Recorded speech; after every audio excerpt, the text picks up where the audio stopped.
পান করা, স্ত্রী মিলন, যাবতীয় অপছন্দ কথা ও কর্ম থেকে বিরত থাকার নাম সিয়াম। মানে কেউ যদি সিয়াম থাকে আর অপছন্দ কথা ও কর্মে লিপ্ত হয়, তাহলে তার সিয়াম আল্লাহর কাছে গ্রহণীয় নয়।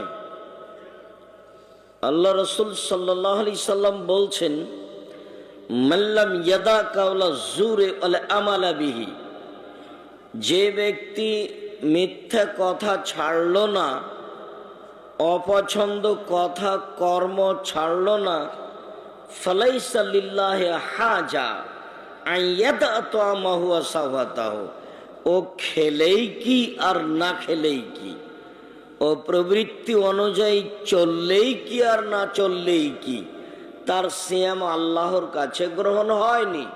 কেননা ও রোজা আছে, উপবাস আছে।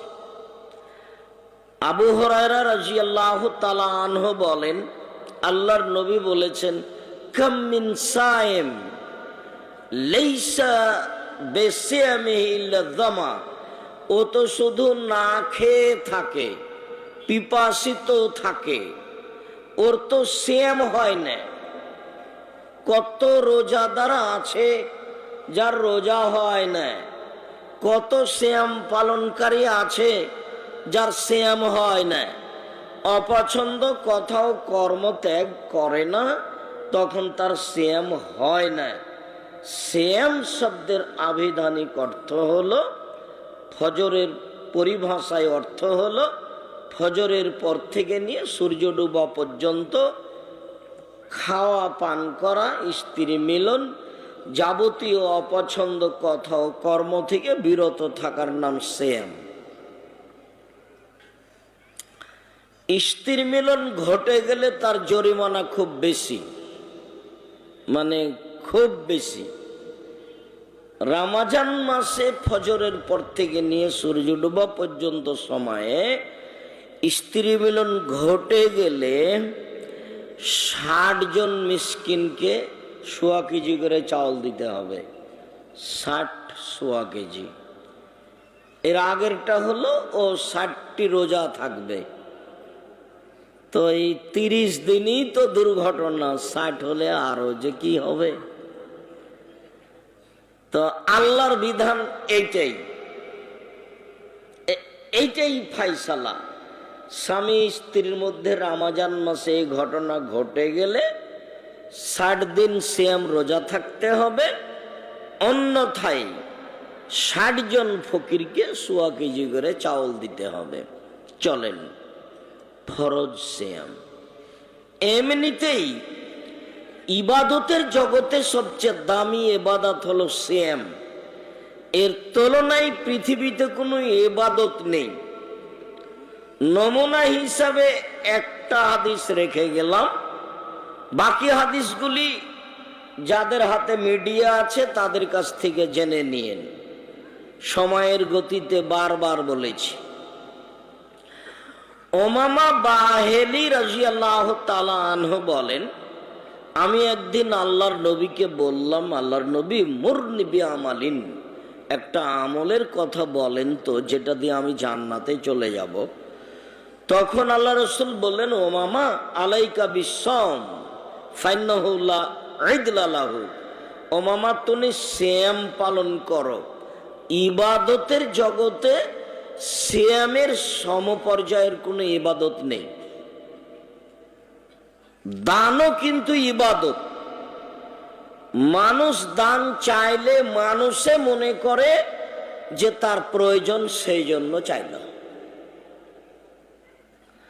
তখন আমি মনে করলাম যেহেতু তার প্রয়োজন ওই কাজে লাগাবে কি না, খায় নেয় নাকি, আচ্ছা যাক, দিলে 10 টাকা দে, ঝামেলাটা পার কর। আর কেউ বলে কি দরকার, বাঁকা হয়ে চলে যায়। ওকে যদি আলেম ওলামা বুঝাতে পারত, বা আলেম ওলামা নিজেই যদি বুঝতো যে ইবাদতের জগতে সবচেয়ে শক্তিশালী ইবাদত হলো দান, তাহলে সে নিজে থেকে গিয়ে বলতো যে আব্দুর রাজ্জাক সাহেব এই টাকাগুলি জামিয়া সালাফের জন্য থাকলো, আমি এটা দান করলাম। তো যেহেতু ও জানে না, বুঝে না, সেই জন্য বুঝতে পারে না। তো আমি আলোচনা ছাড়াই কথাটা এসেছে মধ্যখানে দুইটা বুখারী মুসলিমের হাদিস বলে রাখি। ইবাদতের জগতে সবচেয়ে শক্তিশালী ভিন্ন ধরনের ইবাদত হলো দান। এরপরেও এই দান সিয়ামের সমপর্যায়ের নয়। এটা হলো সিয়াম, এটা হলো দান। দান সিয়ামের সমপর্যায়, জি না, আল্লাহর নবী এটা না করে দিয়েছেন। হজ, হজ তো দামি ইবাদত, কবুল হয়ে গেলে হয়ে যায় সেই দিনের মতো যেদিন তার মাতাকে জন্ম দিয়েছে, নিষ্পাপ হয়ে যায়।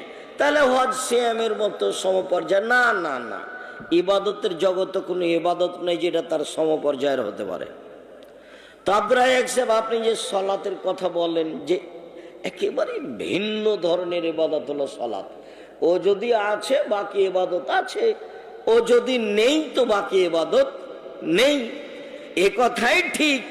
সালাত যদি থাকে তাহলে সিয়াম আছে, আর সালাত যদি না থাকলে সিয়ামও গেছে। এরপরেও সালাত সিয়ামের সমপর্যায়ের ইবাদত নয়।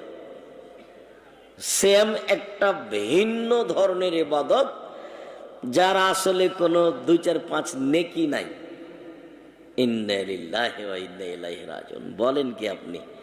সিয়াম পালন করে নেকি নাই মানে? নেকির কথা আল্লাহর নবী বলেননি।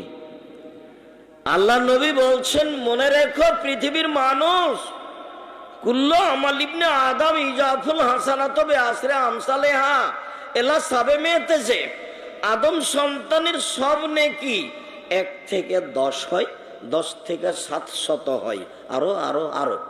ফেরেশতাকে আল্লাহ বলেন, আর নেকি লিখতে লিখতে দানের নেকি পাহাড় করে দাও, একবারে লিখো। কাল আল্লাহ তাআলা, আল্লাহ তাআলা বলছেন, ইল্লা সম, তবে সিয়াম, সিয়াম আমার ব্যাপার, প্রতিদান আমি দিব। কি দিবেন? সিয়াম আমার ব্যাপার, প্রতিদান আমি দিব। কোন দিন কিয়ামত পর্যন্ত আল্লাহ ফেরেশতাকে বলবেন না, এই সিয়ামের নেকিটা লিখে দাও। সিয়াম আমার ব্যাপার, প্রতিদান আমি দিব। কোন দিন কিয়ামত পর্যন্ত আল্লাহ ফেরেশতাকে বলবেন না, এই সিয়ামের নেকিটা লিখে দাও, ওটা বাড়াও, ওটা বাড়াও। এখানে কোনো নেকি নেই। নিশ্চয়ই সিয়াম আমার ব্যাপার, প্রতিদান আমি দিব। সিয়াম আমার ব্যাপার, প্রতিদান আমি দিব। কি দিবেন? জান্নাত। তাহলে সিয়ামের সরাসরি বিনিময় হলো জান্নাত। এটা ভিন্ন ধরনের ইবাদত। আব্দুর রাজ্জাক সাহেব মধ্যখানে যে বুখারী মুসলিমের 2টা হাদিস পেশ করতে চাইলেন দান নিয়ে, তো সেটা ছেড়ে দিলেন নাকি? না, ছাড়িনি, সেটা স্মরণে আছে, এই যে বলেনি, তারপর আলোচনায় যাচ্ছে। আয়েশা রাদিয়াল্লাহু তাআলা আনহা বলেন,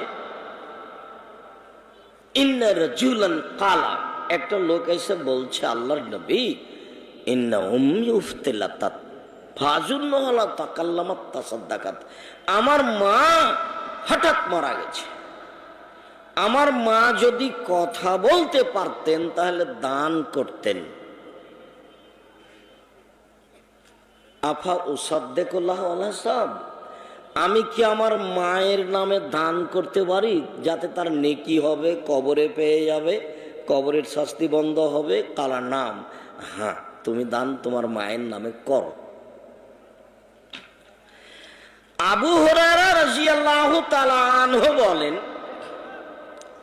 ইন্না রাজুলান কালা, একটা লোক বলল, আল্লাহর নবী, ইন্না আবি মাতা, আমার পিতা মারা গেছেন, অতারাকা মালান, অনেক টাকা পয়সা ছেড়ে গেছেন, অলাম ইউসি, আমাকে কিছু বলে যাননি, ফাহাল ইউকাফিরু আনহু, আমি যদি দান করি তাহলে আল্লাহ কি তার পাপ মিটিয়ে দিবেন? কালা নাম, হ্যাঁ, তুমি দান করলে তোমার বাপের পাপ মিটে যাবে। এটাই অন্য হাদিসে এসেছে, ইন্না সাদকাতা তুতফি হাররাল কবরে, নিশ্চয় দান কবরের শাস্তিকে বন্ধ করে দেয়।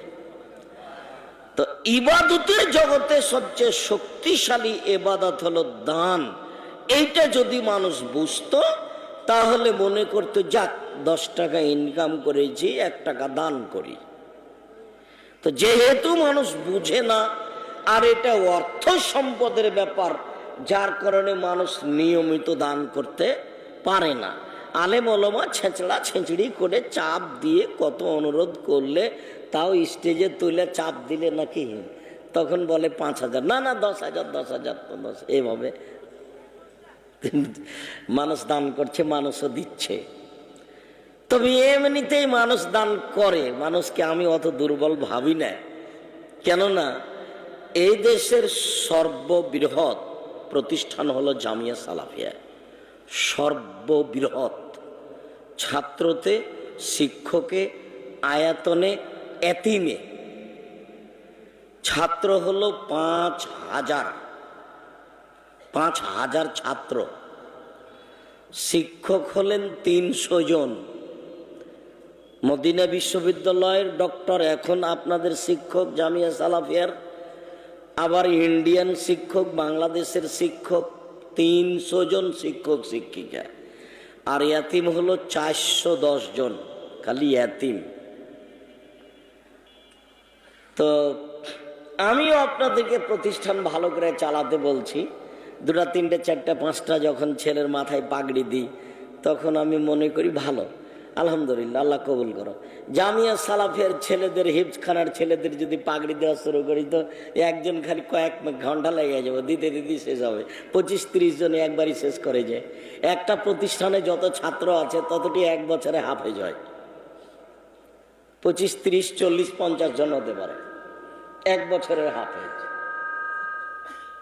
তো আলহামদুলিল্লাহ, সর্ববৃহৎ প্রতিষ্ঠান জামিয়া সালাফিয়া, যার প্রতি 30 লক্ষ, 32 লক্ষ। প্রত্যেক দিন বিকালে টিন মিস্ত্রি, লেবার, কি কি যে আছে, 40-50 হাজার থেকে প্রতিদিন বিকালে লাখের মতো বিল আসে, 40-50 হাজার বিল আসে। আর আপনার বাড়ির পাশে যেটা, সেইটা এখন 51 বিঘা জমির ওপরে, যার একদিক থেকে একদিক 9 পয়েন্ট কম 1 কিলোমিটার, 9 পয়েন্ট কম 1 কিলোমিটার। মেয়েদের অংশ হলো 22 বিঘা, 33-17 বিঘাই, বাকি হলো ছেলেদের। এইখানে আপনার একটা মসজিদ নির্মাণ শুরু করেছেন 2 একর জমির উপরে, যার একতলায় 10,000 মানুষ সালাত আদায় করতে পারবে। দেখুন কিভাবে যে আপনারা এভাবে করতে চাচ্ছেন, করেন, আলহামদুলিল্লাহ। আমার মনে বড় স্বাদ, এদেশের মাটিতে উন্নত মানের প্রতিষ্ঠান গড়বই গড়বেন ইনশাআল্লাহ, যেখানে ছেলে মেয়ে বাংলা, ইংরেজি, আরবি উন্নত মানের শিক্ষা অর্জন করে জাতির অন্যায়ের বিরুদ্ধে লড়বে, মুখে কলমে মিডিয়ায় লড়বে ইনশাআল্লাহ। এদেশের সর্ববৃহৎ প্রতিষ্ঠান জামিয়া সালাফিয়া, এদেশের শিক্ষা মানে সর্বোচ্চ প্রতিষ্ঠান জামিয়া সালাফিয়া, শিরক মুক্ত প্রতিষ্ঠান জামিয়া সালাফিয়া, বিদআত মুক্ত প্রতিষ্ঠান জামিয়া সালাফিয়া, হিংসা মুক্ত প্রতিষ্ঠান জামিয়া সালাফিয়া, দল মুক্ত প্রতিষ্ঠান জামিয়া সালাফিয়া, সংগঠন মুক্ত প্রতিষ্ঠান জামিয়া সালাফিয়া। জামিয়া সালাফিয়ার অফিসে কেউ কারো বিরুদ্ধে মুখ খুলতে পারবে না, মুখ খুললে চাকরি থাকবে না। একজন শিক্ষক আর একজন ব্যাপারে বা কোনো দলের ব্যাপারে, কোনো সংগঠনের ব্যাপারে বিরুদ্ধে মুখ খুলতে পারবে না, মুখ খুললে চাকরি থাকবে না, মুখ খোলাই নিষেধ। কাউকে নিয়ে আলোচনা করতে হবে না, সমালোচনা ছাড়াই এদেশে প্রতিষ্ঠান চালাতে হবে, যার নাম জামিয়া সালাফিয়া। ছাত্র শিক্ষক সবার মুখ খোলা নিষেধ আছে। কেন? আমি খুব ভালো জানি, আপনি যখন একটা দলে যাবেন তখন তার পক্ষে বলতে হবে আর বিপক্ষে বলতে হবে। আপনাকে তো বলতে হবে চাঁপাইনবাবগঞ্জের ভাষাতে আপনার বাপকে বলতে হবে, যার জন্য আপনি খালি থাকতে পারবেন না। খালি থাকতে হলে একমাত্র আল্লাহকে সন্তুষ্ট করার আশায় কোরআন এবং সহিহ হাদিস মেনে চলার জন্য দিন কাটাতে হবে, হালাল রুজি উপার্জন করতে হবে, ব্যবসা করে খেতে হবে। সবচেয়ে উপার্জনের ভালো পথ হলো ব্যবসা। আল্লাহ নবী বলছেন, সত্যবাদী ব্যবসায়ীরা বিচারের মাঠে নবীদের সাথে থাকবে। ব্যবসা করে খান, এটা হলো সবচেয়ে দামি পথ। আমার আল্লাহ রাসূল বলছেন, শোনো, ব্যবসাতে সত্য মিথ্যা চলে আসে, ফাসুবহু সাদাকা, দান করে করে ওইটা মিটিয়ে দাও যে সত্য মিথ্যা চলে এসেছে।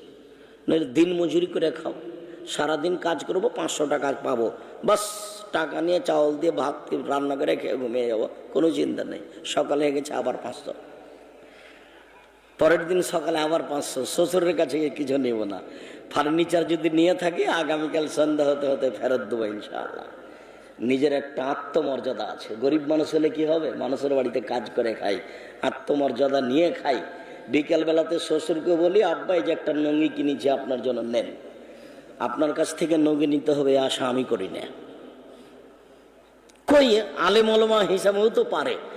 এমন কোন মায়ের বেটা মাটির উপরে জন্ম নেয়নি এখন পর্যন্ত একদিন এই দুঃসাহস করতে পারে আপনাকে আমি টাকায় সহযোগিতা করেছি, এই কথা আমাকে বলতে পারবে না।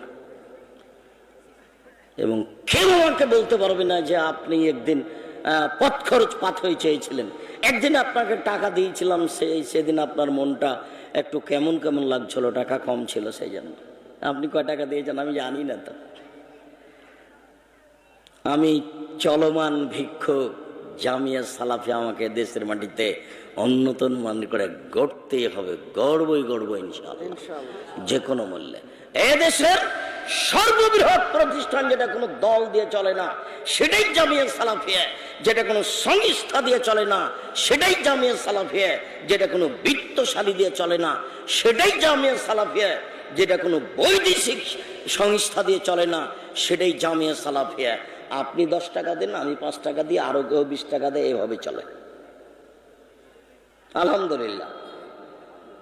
মাদার টেকনা সিরাবাদ এইসব মসজিদ তার জাজল্য প্রমাণ, আপনারা তার জাজল্য প্রমাণ। সম্মানিত দিনী ভাই বোন, বলছিলাম ইবাদতের জগতে সবচেয়ে দামি ইবাদত সিয়াম। আল্লাহ তাআলা বলেন, ইয়া আইয়ুহাল্লাযীনা আমানু কুতিবা আলাইকুমুস সিয়াম কামা কুতিবা আলাল্লাযীনা মিন ক্বাবলিকুম লাআল্লাকুম তাত্তাকুন। পৃথিবীর মানুষ, তোমাদের উপরে যে সিয়াম ফরজ করা হয়েছে এরকমই তোমাদের পূর্ববর্তীদের প্রতি ফরজ করা হয়েছিল, যাতে করে তোমরা পরহেজগার হতে পারো। আল্লাহ বললেন না যাতে করে তোমাদের পাপ ক্ষমা হয়ে যায়, এটা বললেন না, যাতে করে তোমরা কি হতে পারো, পরহেজগার হইতে পারো। পরহেজগার হওয়ার, তাকওয়া পথ অবলম্বন করার একটা বড় মাধ্যম হলো সিয়াম। আমি জানি না আপনি বৃহস্পতিবার সোমবার সিয়াম থাকেন কি না, আমি কিন্তু আপনাকে বহুবার অনুরোধ করেছি, অনুরোধ রক্ষা করেন ভালো হবে। আবার আগামীকাল বৃহস্পতিবার থেকে সিয়াম শুরু করেন। সাপ্তাহিক পাপ নাকি পেশ করা হয় বৃহস্পতিবার সোমবারে। কোন দুঃখে আপনি সিয়াম ছাড়েন? আত্মা তো খেতে বলবেই। একদিন বয়স দেখেছিলেন 40, আজকে দেখছেন 60, তারপরে একদিন দেখবেন জানাজা। এর নাম জীবন। মানুষের সম্পদ 4 ভাগে বিভক্ত। আল্লাহ রাসূল বলছেন, মা কালা ফাফনা, যা খেলো তা পায়খানা, অমা লাবেসা ফাবলা, যা পড়লো তা পুরাতন, অমা আতা ফাক্তানা, যা দিল তা জমা, অমা সেওয়া দালেকা ফাদাহে বললেন না, সে বাকি যেটা থাকলে সেটা মানুষ ভাগ করে নিবে, প্রয়োজনে মারামারি করে, প্রয়োজনে মামলা করে ভাগ করে নিবে। এটা হলো 4 নাম্বার ফল সম্পদের। আমার নিজের চোখে দেখা আমাদের গ্রামে 2 ভাই মারামারি করে জমি ভাগ করছে, বাড়ি ঘর ভাগ করে নিয়েছে, ঢেঁকিটা কেটে ভাগ করে নিয়েছে। তো ঢেঁকিটে যে কেটে ভাগ করে নিল, তো এটা দিয়ে কি হবে এখন? এটা হলো সম্পদ, আপনি যেটা রেখে গেলেন তার ফলাফল। এটা মানুষ ভাগ করবেই, ভালোভাবে, না হয় মারামারি করে, না হয় মামলা করে, এই অবস্থায়। আবু হুরায়রা রাদিয়াল্লাহু তাআলা আনহু বলেন, রাসূল সাল্লাল্লাহু আলাইহি ওয়াসাল্লাম বলেছেন, ইজা দাখালা শাহরু রমাজান ফতেহাত আবু রাহমা, যখন রমজান মাস আসে তখন রহমতের দরজা খুলে দেওয়া হয়। যেই দিন রমজানের চন্দ্র উঠেছে প্রমাণ হবে, সেই দিন রহমতের দরজা খুলে গেছে। 10 দিন রহমত, 10 দিন ক্ষমা, 10 দিন দয়া, এইগুলি কথা ঠিক নয়। রহমত চালু হয়ে গেছে। 2 হাতে রহমত লুটে নিবেন, কাজকর্ম কমিয়ে দিবেন, তাসবিহ তাহলিল বেশি করবেন, দান খায়রাত বেশি করবেন, কোরআন তেলাওয়াত বেশি করবেন, অপ্রয়োজনীয় কথা কর্ম থেকে বিরত থাকবেন। রহমতের মাস চলে এসেছে।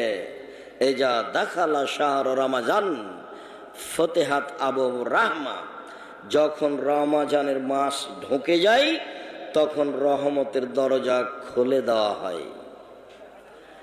আবু হুরায়রা রাদিয়াল্লাহু তাআলা আনহু বলেন, রাসূল সাল্লাল্লাহু আলাইহি ওয়াসাল্লাম বলেছেন, এজা দাখালা রমাজান ফতেহাত আবু সামায়ে, রমাজান মাস আসলে আকাশের দরজা খুলে দেওয়া হয়।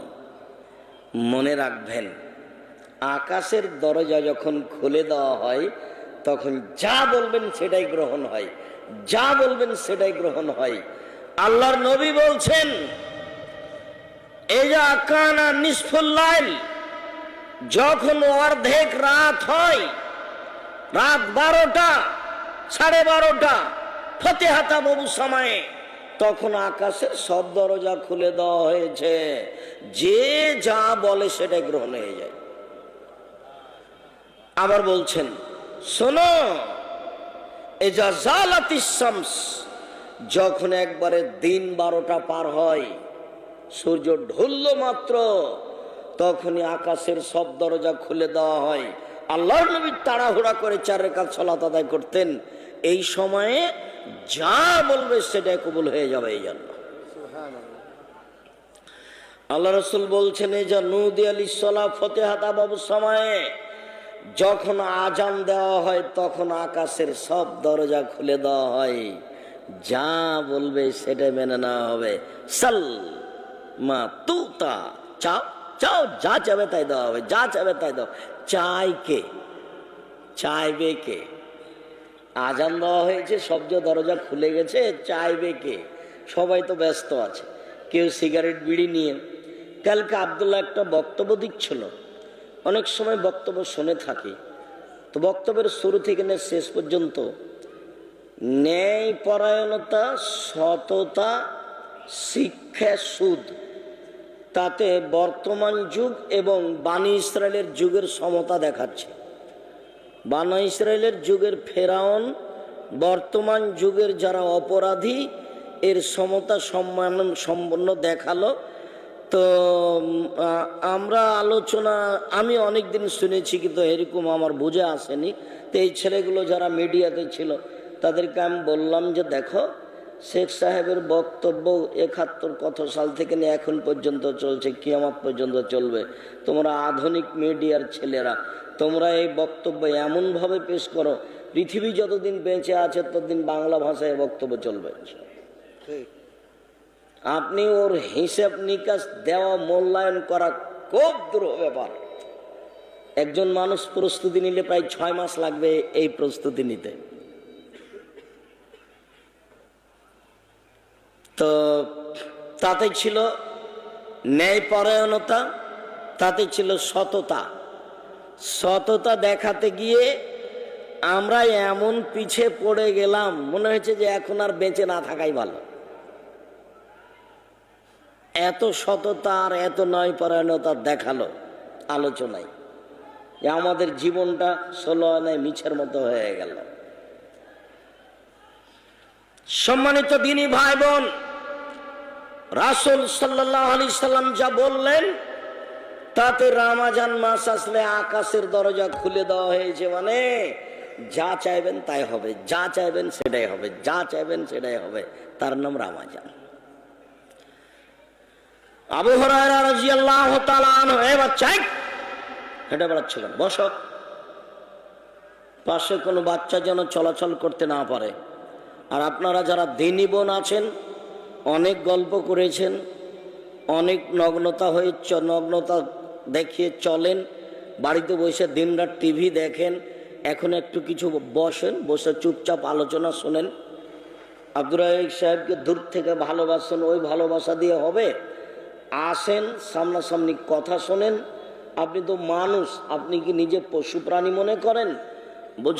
বোঝে না ওরা, অন্তর আছে বোঝে না, দেখেও দেখে না ওরা, চক্ষু আছে দেখে না, শোনেও শোনে না ওরা, কান আছে শোনে না।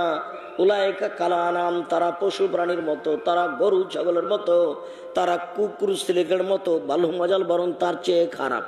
মানসিক কুকুর স্ত্রীগেলের চেয়ে খারাপ। চোখ আছে ভালো দেখার জন্য দেখে না, অন্তর আছে ভালো বুঝার জন্য বুঝে না, কান আছে ভালো শোনার জন্য শোনে না। কানে যা শোনে সব অশ্লীল, চোখে যা দেখে তা অশ্লীল ছবি দেখে। সুন্দর করে মাথায় টুপি দিয়ে এসার সালাত আদায় করে দোকানে বসে গল্প করছে আর ল্যাংটা মেয়ে নাচছে। চোখে যা দেখে তা অশ্লীল কিছু দেখে, অন্তরে যা বুঝে তা মানুষের বিরোধিতা বুঝে। কিভাবে মানুষের বিরোধিতা করতে হবে, মানুষকে জেল হাজতে কিভাবে দিতে হবে, এইটা মানুষ অন্তরে বুঝে। অন্তরে হকটা বুঝতে হবে না না হকটা বুঝতে হবে? হকটা বুঝতে হবে, না হকটা ত্যাগ করতে হবে। চোখে ভালোটা দেখতে হবে না অশ্লীলতা দেখতে হবে? ভালোটা দিয়ে। কানে ভালোটা শুনতে হবে না খারাপটা শুনতে হবে? বুঝেও বুঝে না ওরা, অন্তর আছে বুঝে না, বুঝা দরকার। দেখেও দেখে না ওরা, চক্ষু আছে দেখে না, ভালো দেখা দরকার। শোনেও শোনে না ওরা, কান আছে শোনে না। উলাইকা কালানাম, তারা পশু প্রাণীর মতো, তারা গরু ছাগলের মতো, তারা কুকুর শৃগালের মতো, বালু মাজাল, বরং তার চেয়ে খারাপ। চুপচাপ এসেছেন, বসে কিছুক্ষণ কথা শুনবেন।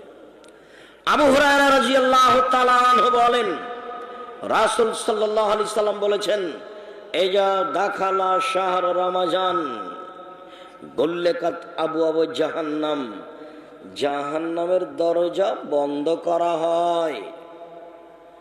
ফতিহাত আবওয়াবুল জান্নাহ, জান্নাতের দরজা খুলে দেওয়া হয়। অসুলসিলাতুশ শায়াতিন, শয়তানের পায়ে বেড়ি দেওয়া হয়। শেষের তিনটের কি প্রয়োজন?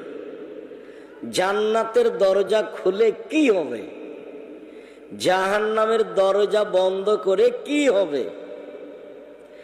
শয়তানের পায়ে বেড়ি দেওয়া আছে, তবুও তো মানুষ রমজান মাসে নগ্ন ছবি দেখছে, শুধু ঘুষ খাচ্ছে। তো এই তিনটে দিয়ে কি হবে? এই তিনটে দিয়ে আল্লাহর নবী বলছেন যে এই তিনটে হলো রমজান মাসের মর্যাদা। এটা রমজান মাসের কি মর্যাদা, তার সম্মানার্থে দরজা জাহান্নামের বন্ধ। রমজানের সম্মানার্থে জান্নাতের দরজা খোলা। এখন কি জান্নাতে ঢুকবে নাকি? তো খুলে কে আছে কেন, খোলা আছে কেন? এটা হলো রমজান মাসের মর্যাদার কারণে। শয়তানের পায়ে বেড়ি দেওয়া হয়েছে রমজান মাসের মর্যাদার কারণে। আবু হুরায়রা রাদিয়াল্লাহু তাআলা আনহু বলেন, রাসূল সাল্লাল্লাহু আলাইহি সাল্লাম বলেছেন, মান সামা রমাজানা ঈমানান ওয়া ইহতিসাবান গুফিরা লাহু মা তাকাদ্দামা মিন জামবিহি। ঈমান সহকারে নেকির আশায় কেউ যদি রমজানের সিয়াম থাকে, অতীতের সব পাপ ক্ষমা হবে। নেকির আশায় ঈমান থাকতে হবে। মান কামা রমাজানা ঈমানান ওয়া ইহতিসাবান গুফিরা লাহু মা তাকাদ্দামা মিন জামবিহি। কেউ যদি রমজান মাসে তারাবি পড়ে, তারাবির কথাটা শেষে আসছে একটু পরে, কেউ যদি রমজান মাসে তারাবি পড়ে তাহলে তার অতীতের সব পাপ ক্ষমা করা হবে। সুবহানাল্লাহ। মান কামা লাইলাতুল কদর ঈমানান ওয়া ইহতিসাবান গুফিরা লাহু মা তাকাদ্দামা মিন জামবিহি। কেউ যদি ঈমান সহকারে নেকির আশায় লাইলাতুল কদর জাগে তাহলে তার অতীতের সব পাপ ক্ষমা করা হবে। 10 রাতি জাগবেন, এতেকাফ হিসাবে নয়, এমনিতে। এতেকাফ করতে পারলে করেন। এতেকাফ করে তো আপনাকে দেখেছি খালি গল্প করেন। এতেকাফ করে অত গল্প করা হবে? এতেকাফ মানে জরুরি কথা ছাড়া কথা বলা হবে না। এতেকাফ মানে জরুরি পেশাব পায়খানা ছাড়া বাইরে যাওয়া হবে না। এতেকাফ মানে নিজেকে আটকে দেওয়া হয়েছে একটা ইবাদতের জন্য। তো সারাদিনই যদি গল্প জমান্ত, তাহলে আটকালেন কি দিয়ে? সারাদিনই যদি খালি মোবাইলে গল্প করেন, কথা বলেন, তাহলে নিজেকে আটকালেন কি করে? মোবাইল ওই 10 দিনও মোবাইল লাগবে? অত মোবাইল দিয়ে কি করেন আপনি? অত মোবাইল ব্যবহার করেন কেন? এতেকাফ করেন, জুমা মসজিদে করেন, রমজান অবস্থায় করেন, 10 দিনে করেন। অক্তে মসজিদে এতেকাফ হবে না, কোনো বাড়ি ঘরে এতেকাফ হবে না।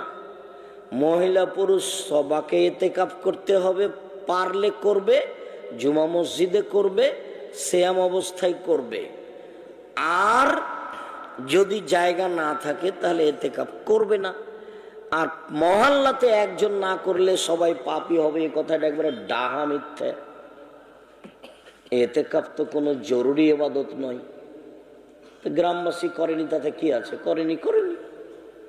সেই জন্য মহল্লাবাসী পাপী হবে, সব অনেক মিথ্যা কথার মধ্যে এটা একটা মিথ্যা কথা।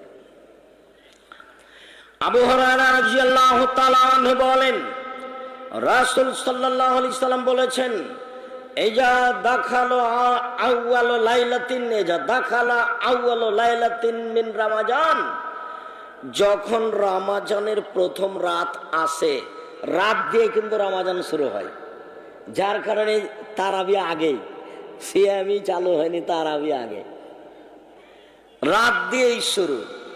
যখনই রমাজানের রাত আসে, ইনাদি মুনাদিন মিনাস সামায়ে, আকাশ থেকে পার্সোনাল ফেরেশতা বলতে থাকে চিৎকার করে, সারা মাস চিৎকার করে, আমি আর আপনি শুনতে পাই না। যখন কোনো লাশকে কবরে নিয়ে যাওয়া হয়, তো লাশটা যদি ভালো হয় তাহলে তো খুব আগ্রহভাবে যায়, আর যদি লাশটা খারাপ হয় তখন বলে, ওরে আমার আফসোস, ওরে আমার দুঃখ, তোমরা আমাকে কোথায় নিয়ে যাচ্ছ? ওরে আমার আফসোস, ওরে আমার দুঃখ, তোমরা আমাকে কোথায় নিয়ে যাচ্ছ? আল্লাহর নবী বলছেন, এই চিৎকারটা যদি মানুষ শুনতে পেত তাহলে অজ্ঞান হয়ে পড়ে যেত, এত জোরে চিৎকার করে, কিন্তু মানুষ শুনতে পায় না। আমার লোকটা যদি খারাপ হয় তাহলে ওর খারাপ প্রতিক্রিয়া গরুর ওপরে পড়ে, গরুর অসুখ বিসুখ হতে পারে। ওর খারাপ প্রতিক্রিয়া গাছপালার উপরে পড়ে, গাছপালা মারা যেতে পারে, ফল কমে যেতে পারে। ওর প্রতিক্রিয়া মানুষের উপরে, দেশের উপরে পড়ে, দেশে অশান্তি নেমে আসে। আর খারাপ প্রতিক্রিয়া কেউ দেখতে পায় না, অথচ আল্লাহ রাসূল বলছেন, হাদিস বুখারী মুসলিম, চিৎকার করে কিন্তু কেউ শুনতে পায় না। ফেরেশতারা চিৎকার করে বলছেন, ইয়া বাগিয়াল খাইরে আকবেল, যারা কিছু নেকি করতে চাও আগে আসো, নেকি করে নাও। কিভাবে করবা? কোরআন তেলাওয়াত করো। কিভাবে করবা? একটু বেশি তাসবিহ তাহলিল জিকির আজকার করো। কিভাবে করবা? একটু দান খায়রাত করো। কিভাবে করবা? একটু মানুষকে কোরআন হাদিসের কথা বলো। যেইভাবে তুমি পারো নেকি লুটে নাও। হে কল্যাণকামী যারা নেকি করতে চাও, তাড়াতাড়ি করো, এইভাবে বলতে থাকে ফেরেশতা, কিন্তু আমি আর আপনি তো শুনতে পাই না। ইয়া বাগিয়া শাররে আকসির, যারা পাপ করো থামো, দেখো পাপ করো না। যারা পাপ করো তারা থামো, দেখো পাপ করো না। রমজান মাসে তুমি কোন শরমে বড় মোবাইলটা এভাবে খুলে দেখো? তোমার শরম হয় না কেন একটু? তোমার হায়া হয় না কেন একটু? তোমার একটু লজ্জা কেন হয় না? এই রমজান মাসে তুমি টিভিটা এভাবে কেমনে খুলে রেখেছ? ধর্মের কথা শুনছো তো শতকরা কত % মিথ্যা আছে? ধর্মের নামে আপনি টিভিতে দেখছেন, ওগুলো কি কথা? সূরা ইয়াসিন পড়লে নাকি কত নেকি হয়, অথচ সব জাল হাদিস। সূরা রহমান পড়লে নাকি কত নেকি হয়, অথচ সব জাল হাদিস। সূরা বাকা আপনার ওই ফাতিহা পড়লে নাকি কত নেকি হয়, অথচ সব জাল হাদিস। রহমান আর ইয়াসিন দুনিয়াতে যেভাবে আছে মানুষের কানে, এগুলো কথা আল্লাহ রাসূল বলেননি। কি আছে? রাতে মুলক পড়ো, কবরের শাস্তি বন্ধ। এই যে হাদিস সহিহ। রাতে সূরা মুলক পড়ো, সূরা বাকারার শেষ 2 আয়াত পড়ো, তোমার জন্য সব কিছুর জন্য যথেষ্ট। শয়তান ঘরে ঢুকবে না। তুমি আয়াতুল কুরসি পড়ো, ফরজ সালাতের পরে রাতে পড়ো, শয়তান আসবে না। তুমি পড়ো, তুমি জান্নাতে ঢুকে গেছো, তো ঢুকনি কেন? মরণই সেই জন্য, মরলেই যাওয়া। এইভাবে এইসবগুলোর আল্লাহ নবী ফজিলত উল্লেখ করেছে। সেগুলো বাদ দিয়ে সূরা হাসর পড়ছে শেষ 3 আয়াত, আর এমন চিল্লাচিল্লি করে পড়ছে সবাই মিলে সালাম ফেরার পরে। সম্মানিত দিনী ভাই বোন, হে কল্যাণকামী, কিছু করে নাও। হে পাপী, একটু থামো, পাপ করো না। চিৎকার করে বলতে থাকে, যা রমজান মাসে জাহান্নাম থেকে মানুষের মুক্তি ঘোষণা করা হলো। রমজান মাসে মানুষের জন্য জাহান্নাম থেকে মুক্তি ঘোষণা করা হলো। রমজান মাসে মানুষের জন্য জাহান্নাম থেকে মুক্তি ঘোষণা করা হলো। যালিকা কুল্লা লাইলাতিন, এটা সব রাতে হয়, এটা সব সময় হয়, পুরো রমজান। আমি আর আপনি শুনতেও পাই না, আমরা একে মূল্যায়ন করি না। 11 মাসে যা ব্যবসা হয়েছে তা রমজান মাসে হবে। ব্যবসায়ের চিন্তা ভাবনা করছে, এভাবে লোকজন ঠিক করা লাগবে, তাহলে সবাই ব্যস্ত। যদি এখানে ধরেন যে কাপড় 100 সেট কাপড় বানাবেও, তাহলে লোকজন রেডি এখানে করতে হয়েছে। যেখানে ছাপাচ্ছে সেও ভাবছে রমজানে এত কাপড় লাগবে, সেও ছাপাচ্ছে, তাহলে সবাই সব জায়গাতে ব্যস্ত নয়? আর পুরাতন ঢাকার মতো যদি এত ইফতারি সাজাই, তাহলে ইফতারিতে মানুষ কত ব্যস্ত থাকবে। ইবাদত মানুষের আর নেই। এক সময় ইবাদত ছিল, এখন হলো মানুষ ব্যস্ত। ব্যস্ত থাকলে ইবাদত হয় না। তাই আমার মাঝে মধ্যে আফসোস হয় যে নভেম্বরে গাড়িতে উঠলাম আর মার্চ শেষ হলে গাড়ি থেকে নামলাম, তো 6 মাস গাড়িতে থাকলাম, তো এখানে কি ইবাদত করব। আপনি যে একটু আমল করছেন, আব্দুর রাজ্জাক সাহেব বলেছেন একটু মানি, ওই দিক দিয়ে যদি আমি কিছু পাই সে আশায় আমি বসে আছি। আমি যে কি করছি তা আমি নিজে বুঝে উঠতে পারি না। তবে আমার ভিতরের দৃঢ়তা একটা কাজ করে, আমি জাতিকে ধর্মের নামে ফাঁকি দিইনি, এইটা আমার দৃঢ়তা কাজ করে। আর আমার দৃঢ়তা আর একটা কাজ করে যে আমি পয়সার বিনিময়ে মানুষের কাছে দাওয়াত দিইনি। মানুষ আমাকে পয়সা দিয়েছে, সেটা আমি নিয়েছি, কিন্তু আমি পয়সার পিছনে নিজে পড়িনি কোনোদিন। এইটাও আমার দৃঢ়তা কাজ করে। কিন্তু 6 মাস গাড়িতে থাকলাম, তো আমি ইবাদত করব কি? উচিত হলো প্রায় 10টায় ঘুমিয়ে যাবেন। 3টায় উঠলে কয় ঘন্টা হলো? 5 ঘন্টা। বাস আপনার শরীরের জন্য যথেষ্ট। 3টে থেকে আর ঘুমাবেন না। উঠে আকাশের দিকে মুখ করে সূরা আলে ইমরানের শেষ রুকুর প্রথম 5 আয়াত পড়বেন। আর যদি মুখস্থ না থাকে তাহলে এই দোয়াটা সহজ, লা ইলাহা ইল্লাল্লাহু ওয়াহদাহু লা শারীকা লাহু লাহুল মুলকু ওয়া লাহুল হামদু ওয়া হুয়া আলা কুল্লি শাইইন কাদির সুবহানাল্লাহি ওয়া আলহামদুলিল্লাহি ওয়া লা ইলাহা ইল্লাল্লাহু আল্লাহু আকবার রব্বিগফিরলি রব্বিগফিরলি। আব্দুর রাজ্জাক সাহেব অনেক লম্বা করে বললেন, যে ছোট্ট করে বলেন। তো ছোট্ট করেই বলেছি, এটাই বলতে হবে, তাহলে সব পাপ ক্ষমা হয়ে যাবে। অজু করবেন, 2 রাকাত 2 রাকাত করে সালাত আদায় করবেন যেভাবে ভালো লাগে। 4 রাকাত পড়ার পরে দরজাটা বন্ধ করে দিয়ে হাত তুলে দোয়া করবেন। অনেকক্ষণ যাবৎ কান্নাকাটি করবেন।